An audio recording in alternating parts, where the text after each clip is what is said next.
Yo. Welcome to Monkey Business with EZ SIXOSIX, episode volume numero uno. And I'm here with my rare breed brother, Mr. Too Light. What up, everybody? Mr. Too Light is in the building today. We're going to do some CD reviews for y'all for episode number 1 Uno. of Monkey Business with your boy, Mr. 606, all that good shit. But yeah, for the review today, we're gonna do 2 albums. We're gonna do Twiztid, Generation Nightmare, and we're gonna do JellyRoll, Crosses and Crossroads. Just to let y'all know, there will be no bias in this video, because everybody knows that I am connected with both artists, and my boy is the same. So we're going to be completely unbiased in this, give y'all 100% real talk. You know what I'm saying? So which one you want to start with? Oh, I mean, Generation Nightmare be dope. Let's start with Twiztid then. Let's get it cracked. Number 1, Twiztid, Generation Nightmare. Came out, what was that, earlier this year? Earlier, what was that? No, April 27th, right? Okay. Came out April this year, 2019. Let's start off with the favorite. I'm going to pick my 3 favorite that I like that really caught my attention. Man, I was digging, of course, Magic Spells, which has the video that just came out today.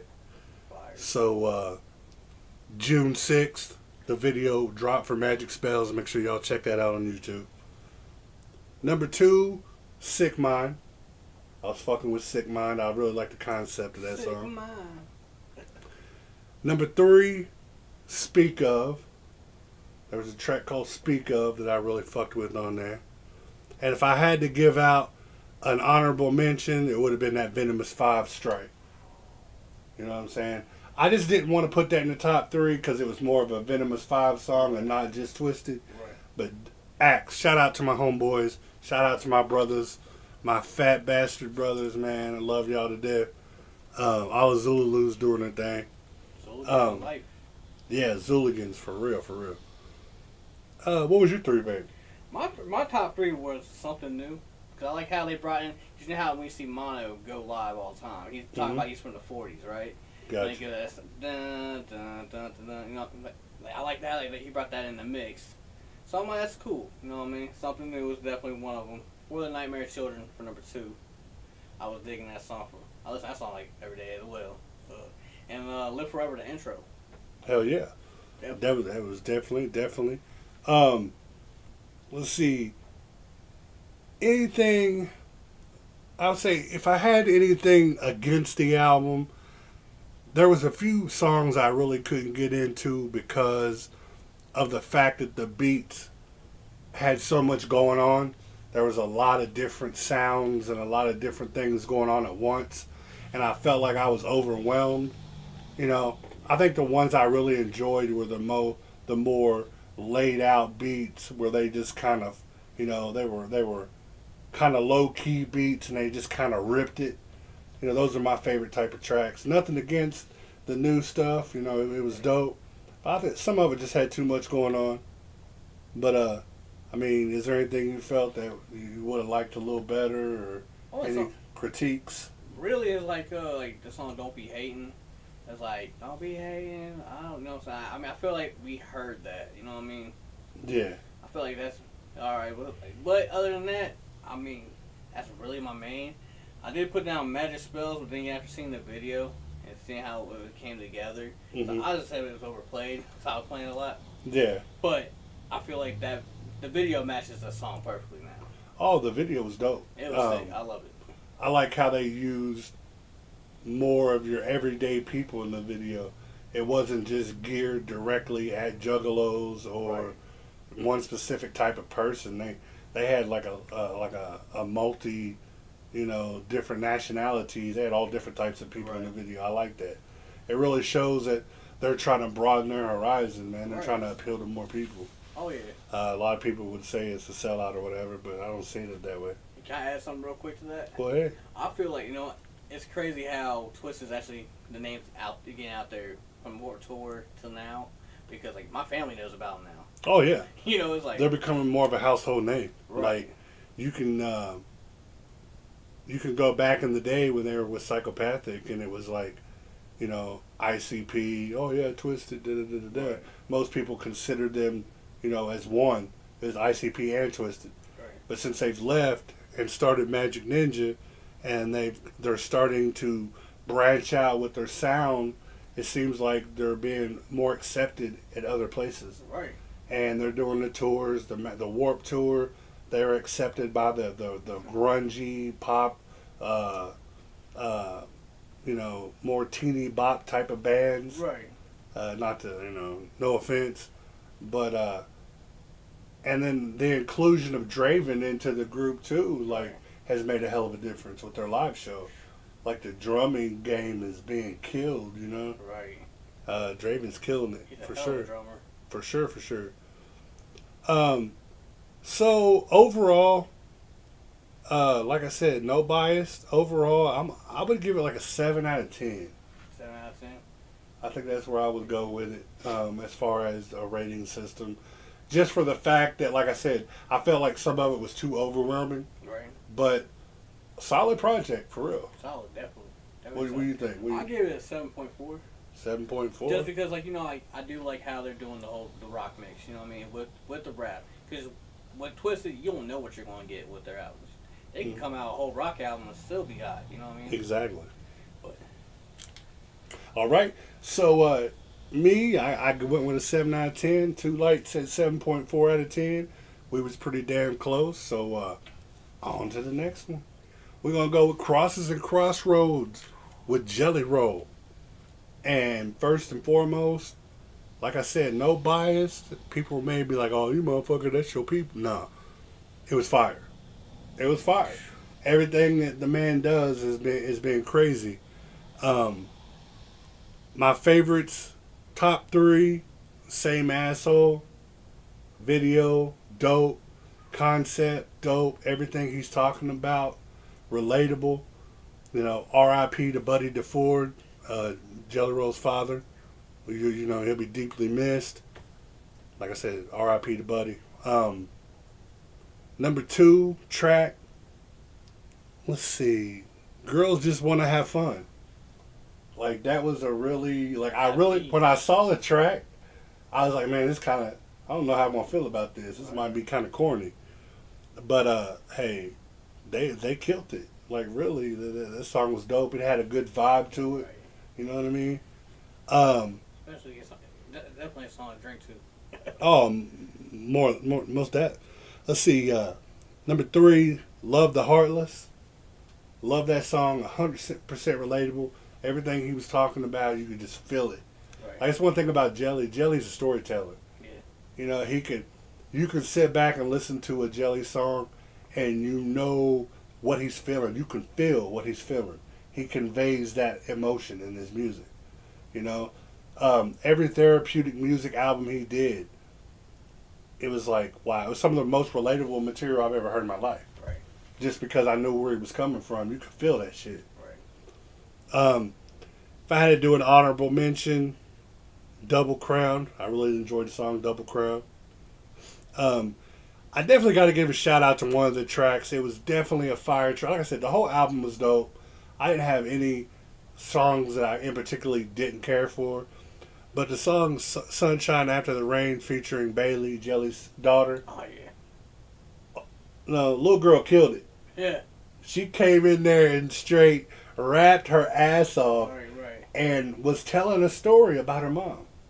Like, that song, that verse and that song, that was real shit.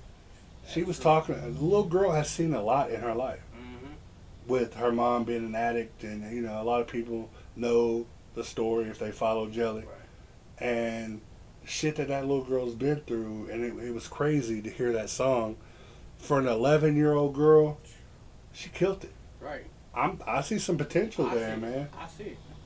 We might have a Bailey, JellyRoll's daughter, Bailey. We might have an album, man. Bailey DeFord. Hey, I don't know if she'll go by that. I don't know. You know what I mean? That's yeah. that's the government. We don't. Oh yeah. Yeah, I don't know about that, but Bailey drop an album for us. You know what I'm saying? Tell Bubba I said give you permission to drop that album.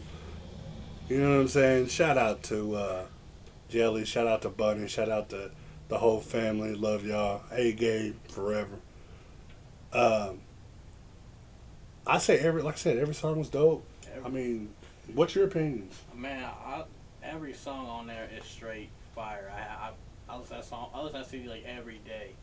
I mean, like Love of the Heartless. I feel like I go through that right now in a sense, because there's days I feel like my girl, like, she's heartless. Sometimes, you know what I mean. All women can be like that. Yeah, exactly. You know. That's why I said it's so relatable. It's right, like it is. everybody feels it at one point or another. Right, even if it's not in a relationship with your parents or somebody, you know what I mean. There's always gonna be you feel like that somebody's gonna be heartless. You know what I mean. Double Crown definitely was my, you know what I'm saying. Cause I feel like when I'm on my depressed mode, you know what I mean. I get pressed out a lot sometimes, and I feel like not even the shot of Double Crown could, you know what I'm saying. Oh, exactly. You know what I mean. And same asshole, man. Damn. Same asshole. We pretty much hit those on, man. Like one that was. Song. Everybody, I think that should be Bubba. Everybody call everybody Bubba. Yeah, that was a dope song too, and a lot of people like, you know, the whole Bubba thing is kind of like a lot of people don't understand that. Like, the first place, honestly, that I picked that up at, because I catch myself doing it a lot now, Bubba or Bub. Yeah. You know what I mean? It used to be Bro, but like. Columbus, Ohio, shout out to the 614, shout out to the Hilltops, to the Bottoms, West Side Bottoms, all my people in Columbus, Ohio, man. That was the first place that really caught on with Bub. It's like everybody up there is Bub. Mm-hmm. Like, and I know Jelly started picking up a lot up there, because, you know, that's like second home. Right. And, you know, that's how they talk, man. It's like, what's up, Bub? Everybody's Bub, like, and it's crazy that it just caught on so much. So, you know, and Jelly, that's what he say. I call everybody Bubba. You know what I mean? Everybody Bubba. But, you know, that's where that came from, though. Man, so overall, like I said, no bias. 9 out of 10. 9 out of 10? I would, you know what I'm saying? I don't really, there's a rarely that you're ever going to hear me say 10 out of 10. Right. Because I always feel, no, I don't think perfection is hard to come by. Right. Perfection is definitely hard to come by. You gotta really fuck my world to make me go 10 out of 10. Right. You know, this was definitely dope. I loved it. You know, I love the songs. I love the concept. I related to it. Some of it fucked me up in the head. I teared up some of it. Yeah. I mean, it really played with my emotions, but man, 9 out of 10 though, solid. Right. Well, for me, because I listened to Whiskey, I can say it right, Whiskey Sessions 2, or was it, yeah. Yeah. That dropped the week before this album came out. And that was like a full track, you know what I'm saying? Was it 17, 18 songs on there? Yeah. Alright, and then this came out like 7 songs. So I gave it 8 because it was 7 songs. Okay. Cause I feel like this one should have had like that whole, you know what I mean? Yeah. But other than that, a strong 8 because, you know, I felt every song. We don't have that many storytellers trying, you know what I'm saying? No. I think that's what makes Jelly stand out so much right now. As you know, in a world right now where the majority of the mainstream and a lot of independent rap is mumble rappers or double time rappers. Right. You know, you either got dudes that are mumbling on lean and you can't understand what the fuck they're talking about, or you got rappers that are double and triple timing and they're trying to rap so fast you can't understand what the fuck they're saying. Right. You know? So to hear somebody with that solid flow with a storytelling is fucking amazing. It's like a breath of fresh air. Definitely. Because you can't storytell out mumble, you know what I mean? No, exactly. If you can understand what you're saying, you can't relate to it. I mean, yeah, they might have dope beats. Some of the beats are fucking dope. Right. You know what I mean? But again, it's just like the beats are dope and you can dance to it. But when you're having a bad day and you just want to sit down and relate and vibe to something, Right. you can't do that. You can't. You know, Punda. Hippopotamus. I'm sorry, not a miss. Like. Yeah, like I don't know, man. It's just I'm definitely missed. the the '90s era rap. I miss the Ooh. DMXs, the Jay-Z's, the Pacs, the Bigs. West Coast, East Coast. Exactly, man. Even though there was a lot of beef and a lot of controversy going on, it was like that music was real. Like Right. you could feel it. You know what I mean? Shout out to the whole '90s era. Like when Pac came out with, first off, fuck your bitch with the click you claim. I mean, Yeah. come on. Hit 'Em Up was like, Hit 'Em Up is definitely my top 3 diss tracks of all time, for real. Top 3. Yeah. So that was it for the review portion. Tune in. Every video we're going to do something different. We might do reviews. We might do movie reviews. We might do reaction videos. We might do we're going to talk about everything. Anything and everything we like, we're going to fuck with it. Each week, you're going to see a lot of Too Lite. He's fucking with me on this. And I'm going to have some other special guests come in from time to time. And we're just going to bullshit, And after every main segment, we're going to do like what's poppin' segment, like a news type segment, what's going on in the underground type shit, and we're just going to vibe from there. And we're going to segue into that right now. So first thing I had on the list, man, let's go ahead, since we're talking about diss tracks, let's go ahead and bring that up first. I know I just showed you the video before you came in. Tom McDonald and Mac Lethal have been going back and forth lately. It started with a tweet.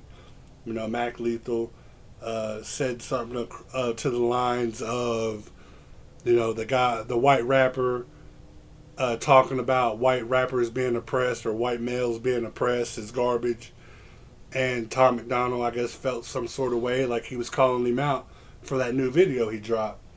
So McDonald clapped back, and basically said Mac Lethal was a washed up rapper that people don't even remember anymore.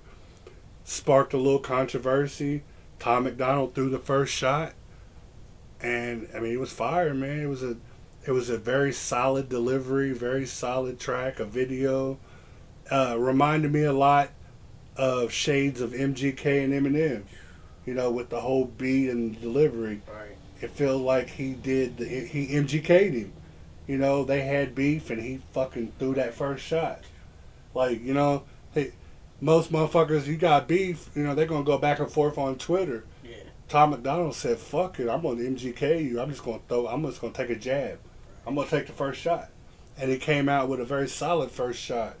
So let's see if Mac Lethal returns. I mean, Mac Lethal's been doing this shit for a decade, man. And, let's see what the vet has in store for the young gun. We might have an Eminem MGK part 2. You never know. We actually need that in real life, too. Oh, it could turn. It could turn. And the one thing I do like about beefs, yeah, it's sad when something tragic happens, if it goes too far. Right. But when you keep it on wax, like if motherfuckers beef and they just keep it on wax and just, diss track back and forth and just let that shit stay in the booth, Right. man, you get some good ass music. You do. Motherfuckers go hard on beef. You put emotion in the beef, you know what I mean? I even remember beef on DVD. Exactly. We need that. Some of that real shit, went too far, of course, like we seen with Pac and Big. Oh, shit. That was real life shit though. There was a lot of people in play with that. Right. But when you keep it just strictly on wax, like a lot of the more today's beefs, Right. Some of that shit turns into, and it's very marketable for both.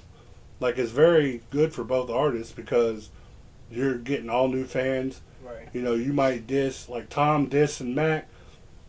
Mac's fans are going to listen to Tom, Yep. and vice versa. Right. Tom might have fans that listen to Mac because of the shit. Right. So it's promo for both. Promo that you can't buy. Mm-hmm. So I don't see a problem with it. And I can't wait to hear more. Hell yeah. So let's jump on into a completely another subject. We're going to jump into some wrestling shit, man. Everybody knows I'm a wrestling mark. I'm getting back into it. I'm trying to get him back into it, but I'm definitely there every week, every pay-per-view type shit. This week, this Friday, in Saudi Arabia, we got the WWE Super Show Down. So if you were familiar with the Saudi Arabia, the president or the big guy in Saudi Arabia paid the WWE for once a year blowout with the equivalent of WrestleMania. This man paid buku dollars to have the WWE come in and throw, a one-off show to the extreme of WrestleMania. It's insane, man. The card is wild. Last year the card was epic. Super Show. This year the main event is The Undertaker and Goldberg. You're talking 15, 20 years in the making. And just now it's going to happen. Both wrestlers are kind of, they're up there. Perfect. A lot of people are kind of talking shit because they're both old and they don't think they can carry the match, but I think people are going to be surprised. I think it kind of reminds me of that movie too, that boxing movie with Robert De Niro and Sylvester Stallone. Grudge match. Right? Yeah. They're old and everybody is like, let's just do it. I think they're going to shock the world, man. I think these two men have something to prove, and I think that they're going to prove the haters wrong. I think they're going to have a nice little match. Second match I'm excited about is Triple H and Randy Orton. You got era versus era. You got Triple H, which has been a dominant force in WWE for years. And then you've got Randy Orton, which was the youngest WWE champion in the business. Right. Randy Orton was brought into the business and mentored by Triple H and Ric Flair with Evolution. But then, Randy Orton started out on his road, shit happened, and Evolution kind of threw him to the side. And he became a fucking icon. Randy Orton is one of the best wrestlers, technical wrestlers, step in the ring, in my opinion. And it's like the old versus the new kind of thing. I mean, Orton's not super new, but he's still relatively young. Right, yeah. He's still in his prime, Yeah, so you got, Triple H, you got the boss versus the guy that you mentored. So it's like Mr. Miyagi type, Danielson type shit. Danielson. Shout out to Mr. Miyagi. R.I.P. to Mr. Miyagi. That shit's crazy. But, yeah, it's definitely going to be dope. Other matches on the card, we got the Usos versus the Revival. Dope tag team match. Usos, definitely killing it. We got a championship match with Seth Rollins and Baron Corbin for the Universal title. And with the stipulation that Brock Lesnar said on Raw that he's cashing in his Money in the Bank on Rollins this Friday. So could we see some kind of shit happen to where Brock Lesnar's going to take advantage of the situation and cash in and get the title? You never know, man. You never know. That Money in the Bank means that Seth Rollins could be laying in the ring, not able to move. Right. Brock Lesnar can bring that briefcase down, cash it in, and be a new champion right there on the spot. Right. Brock Lesnar always been that wrestler I followed, man. Yeah, Lesnar's... Especially in football, too. Oh, yeah.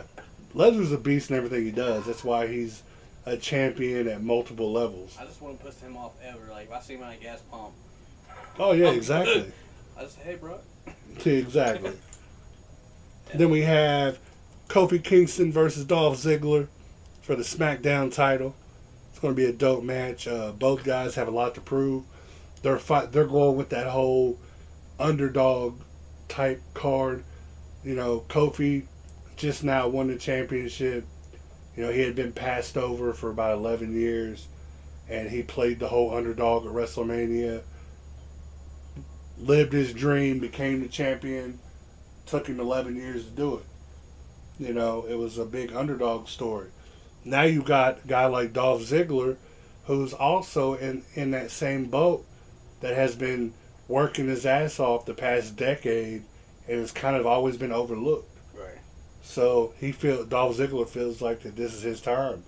So I think that might be one of the best matches on the show, to be honest with you. Definitely gotta check that out. Roman Reigns versus Shane McMahon.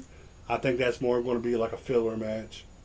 You know, don't get me wrong. Shane can hold his own, but you know, Roman Reigns versus Shane. The only way this match is going to go any different is if Shane brings help with him.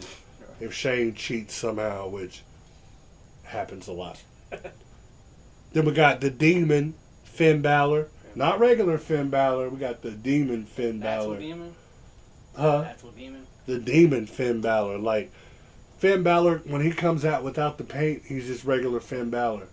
When he puts on that demon persona and he comes out with the paint, he's undefeated. Like, he is another level. It's like that paint puts him in a whole other zone for some reason. Ooh. So, Finn Balor versus Andrade for the Intercontinental Championship. It's going to be a good match also. Then we got Braun Strowman versus Bobby Lashley. both men are like behemoths. Oh yeah. I can't wait to see what they do, if they're going to break the ring or what's going to happen. It's going to be interesting, to say the least. Steal stuff under the stage or something, man, for that. Exactly. They're going to have to reinforce that bitch. Ooh. Then you got the Lucha House Party. There's 3 Lucha wrestlers versus Lars Sullivan. Lars Sullivan's a new guy's coming in, and he's been taking out people left and right. He's a big motherfucker, too. Okay. So they're putting him up against 3 dudes. 3 Lucha dudes. So it's going to be interesting to see if the numbers game is going to play into this or not. Or will Lars Sullivan roll right through him? Right. You never know. And what time's that match? Or what time does that come on? That comes on Friday at 2 p.m. Okay. because it takes place in Jeddah and Saudi Arabia, which the time zones are crazy. So it actually hits the WWE network at 2 p.m. Gotcha. But if you miss it, they'll have replays. Right. So, I mean, you can watch it on demand, the WWE network. Make sure y'all check that out. It's well worth $9.99. Well worth the money. Right. And then the last match on the card, you got the 50-man Battle Royal. 50-man Royal Rumble. Yeah, I said 50. Not 30, not 40. 50. 50 men in the ring. Insane. I don't say you can fit 50 dudes in the ring, but we're going to see it. How's that? I just want to know how that's going to play out. Man, we're going to see. Because I can't wait for that. 50 dudes in the ring. Even when there's 30, it looks like the ring is going to fucking explode. So 50, man. Shout out to WWE. 50-man Battle Royal. That's huge. That's huge. But, yeah. That's pretty much the wrestling segment, man. What about American All Elite? AEW, yeah. Yeah, we talk about AEW. If y'all didn't see the Double or Nothing last weekend in Las Vegas, it was crazy. They sold the MGM Grand out with 17,000 people for an independent show. 17,000 people. First major pay-per-view, not their first pay-per-view, but their first major pay-per-view. You had Cody Rhodes versus Dustin Rhodes, a brother-on-brother match. Probably one of the best matches I've seen in the past 5 years. They gave everything to each other. The storyline was crazy. The ending was crazy. I think Dusty Rhodes almost died in the match because when he lost so much blood. Like, he bled out a lot in that fucking match. The ending was amazing. I mean, it was a hell of a match. You know, they made their dad proud, that match. Right. You know, Dusty Rhodes was looking over, and they made him proud, definitely. Then you had Jericho and Kenny Omega. You know, Jericho being a legend, Kenny Omega being an upcoming legend. And Jericho took that one. Of course, at the end of that match, Mr. Dean Ambrose, also known as John Moxley, made his return to AEW and laid Jericho out. Made a point. Then he went after Omega also. Trying to make a point that Moxley was back, AEW style. There was a couple other dope matches on the card, but those were the ones that really caught my attention. Of course, the Young Bucks had a match, and you know they both killed it. Man, it was it was a great pay-per-view. How do you actually catch the AEW? Is it on pay-per-view only, or is that? Right now AEW's only on pay-per-views.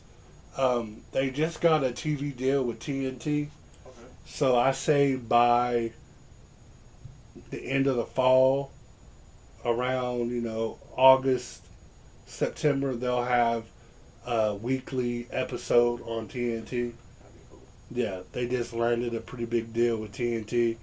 Other than that, right now they're just doing the pay-per-views and trying to line everything in order, man. And I feel like this came out like for me because I mean I keep like I put tabs on the WWE and what's going on a little bit here and there, but also like this just came out of nowhere for me. it did. It kind of came out of nowhere for a lot of people because a lot of people didn't know what AEW was. I mean, they built very quickly and they've added very quickly. I mean, their roster's stacking up. They're getting super dope acts from New Japan and other independent circuits. Right. They're taking WWE legends such as Jericho and Ambrose. You've got Billy Gunn from the DX. That's a wrestler and he's on the staff. Okay. You've got the announcer. You've got Jim Ross as an announcer, a legendary announcer that's been helping with the announcing. I mean, that pay-per-view was dope, man. Like, it really was. There's not enough good things I can say about it. There was a lot of haters, people that didn't like it. People thought that they took too many shots at WWE Is that what because Cody Rhodes came out during his intro and he took a sledgehammer and he destroyed this throne that looked like one of Triple H's thrones. Seen that. And people thought they're taking shots at WWE. WWE took their shots at AEW. During the DX Hall of Fame, they threw shots at AEW, saying that Billy Gunn said that Vince couldn't fire him because he'd already fired him, and Triple H said, "Oh, Vince will buy that pissant company and fire you again." Just little shit like that. So there's been shots back and forth, I hate but to say it though, Vince could be like, "Hey, here's that." man, hey, AEW's got Tony Khan, man. Tony Khan's got money too. He's he owns the Jacksonville Jaguars. Dude's got money too. His family's got money, so I didn't know that. it'll be a nice little thing, man. I can't wait to see where it goes. All right. Will there actually be more wrestling competition, or will they fall under like Vince McMahon's made everybody else fall under? Right. I can't wait to see, honestly. And it's good for everybody because AEW is going to be a little bit of a breath of fresh air because I think they're not going to follow the same guidelines. I think they're going to bring back, it's not just going to be the PG era anymore. Right. I think they're going to have a little bit more violence, a little bit more blood, kind of bring it back to the Attitude Era a little bit. Is there any wrestlers you want to see join? CM Punk. CM Punk. I can't wait. I've heard rumors. If CM Punk joins AEW, then I'm all in.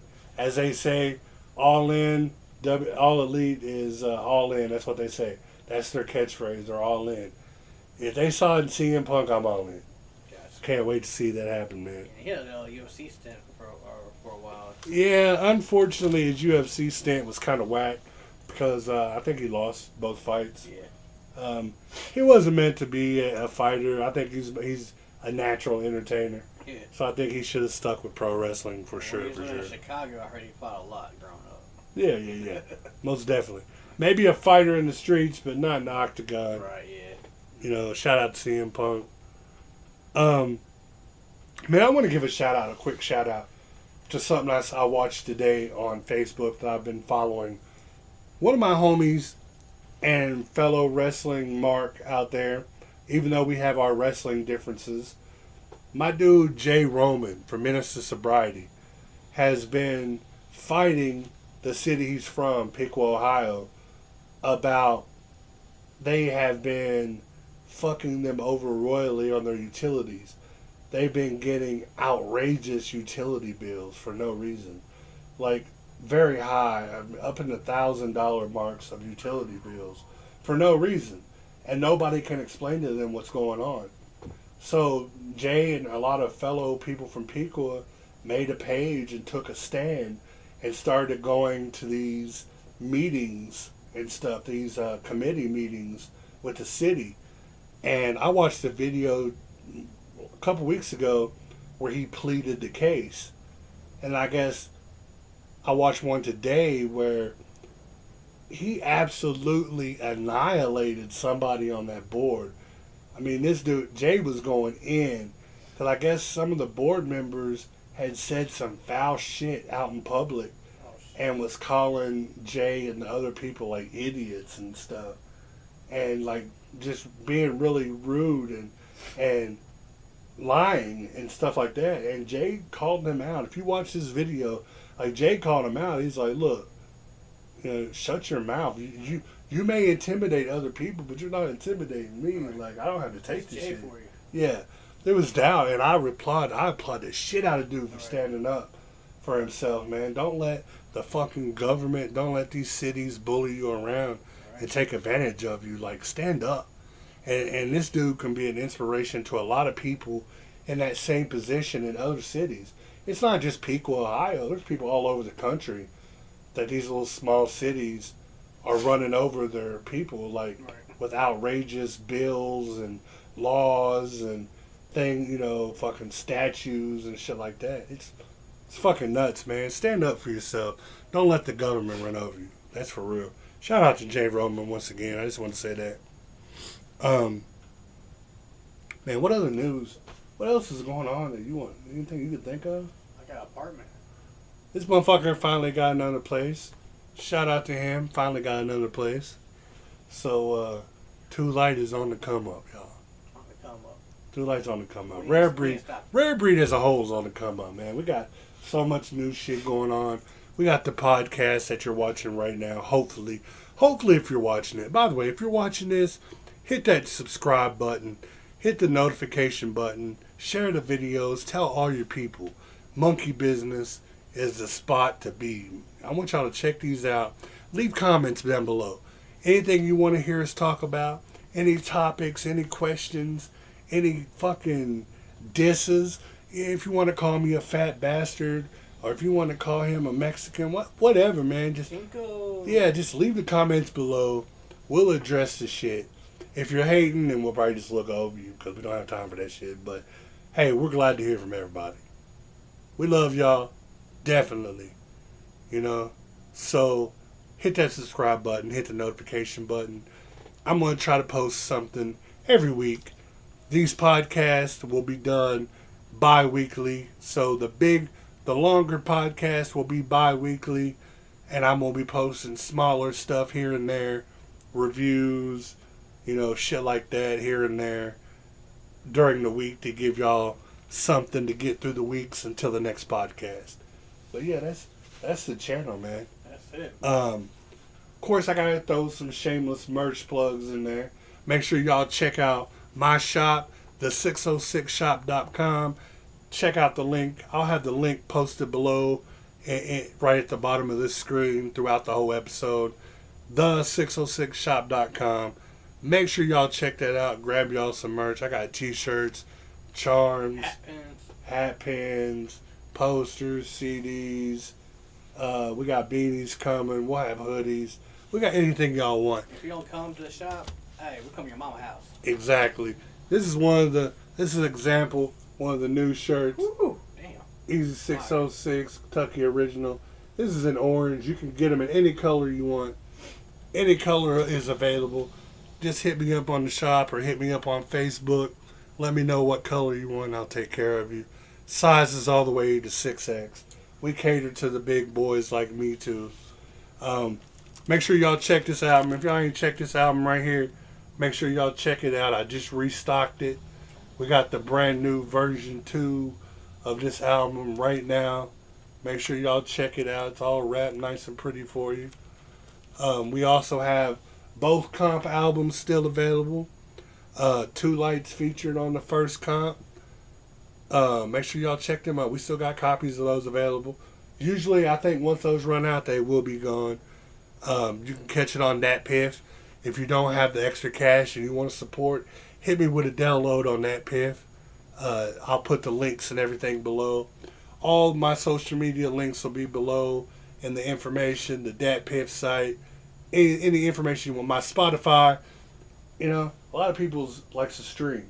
Yeah. So, you want to stream my shit on Spotify. This album is on Spotify right now.